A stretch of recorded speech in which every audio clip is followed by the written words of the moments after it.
Pumanahan mo na, pre. Ano? Anong pumanag? Ha?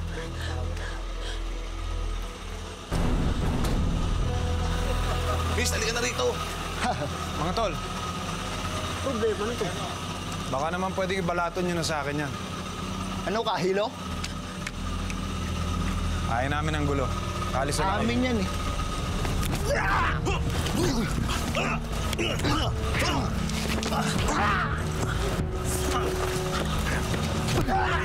Wag!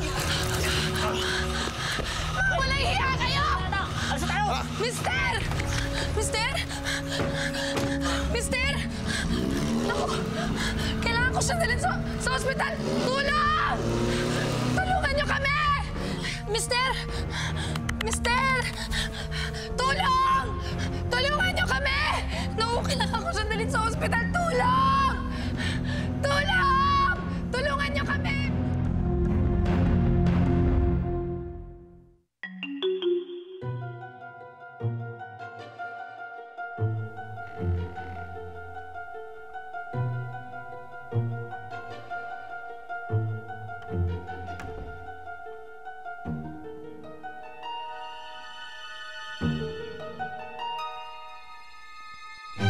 Sisiguraduhin ko na hindi ka na makakaligtas ngayon.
Aba, tingnan mo nga naman ang swerte ko.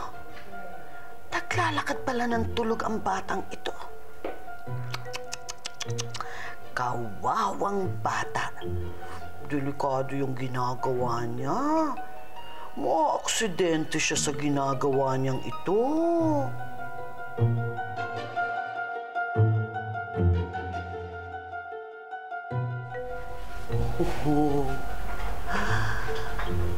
Through this, nahulog sa hagdanan habang natutulog. Ay!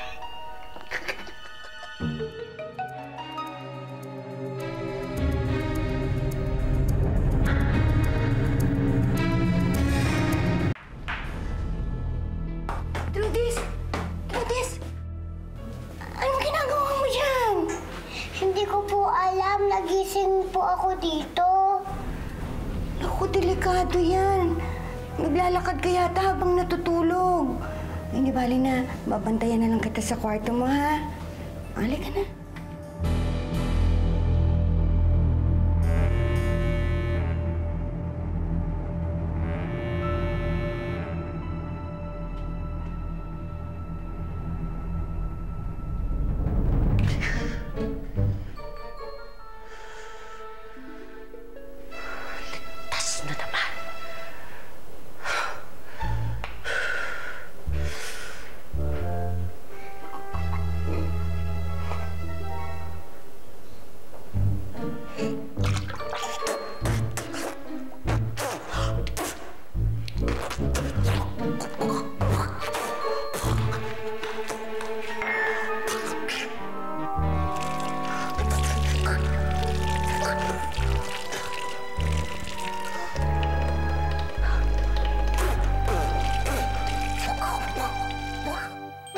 ka natawa? Paano yun? Wala lang.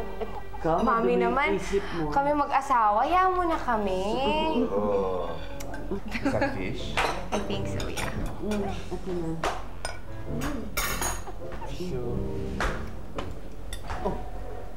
Trudis? Ang laki. Trudis, anak. Bakit ganyan? Ano yan sa'yo? Naku, Seth, masakit po ang katawan niyan. Kagabi po kasi, naglalakad habang natutulog. Muntik nang mahulog sa hagdan. Mabuti na lang nakita ko. Naglalakad ka nang natutulog? Masama yun. Mag-iingat ka, Trudis. Thank you, Gaya Lev, ha? Wala po yan. Ay, alam mo, Han, mabuti pa siguro, pabantayan natin siya tuwing gabi. Siyempre, ayaw naman natin maulit yung pagsasleepwalk ng bata. Oh, that's right, honey. Mabuti pa, mamaya doon ka na matulog sa amin sa tabi ni Tita Honey, ha? Okay lang po kayo, Tita Honey. Sabi po kasi ni Tita Shed, pag natutulog ako, para daw akong kiti-kiti. Okay lang naman, Han, right? Of course! Basta ikaw, Trudis.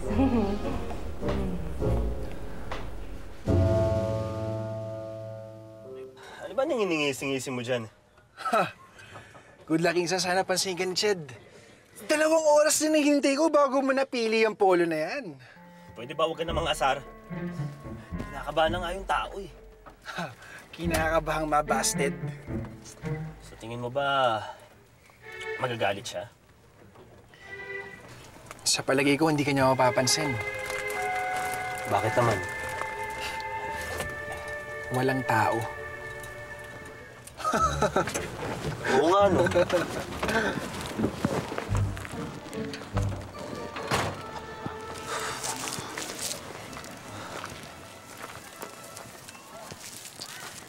Manang, bakit to hindi nagtinda si Ched? Ha? Ewan ko.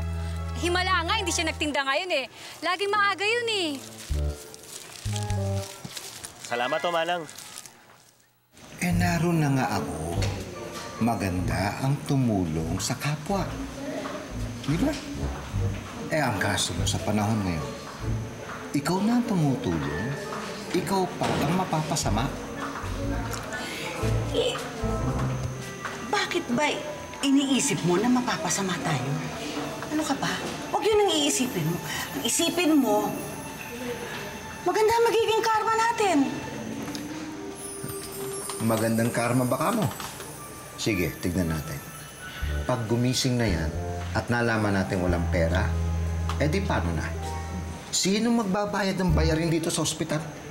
Baka nakakalimutan mo, anak mo ang pumirma.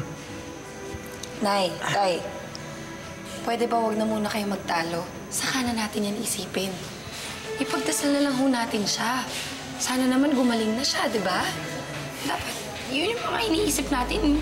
Saka yung mga bayad-bayad na yan. Ako. Ewan ko sa inyong dalawa.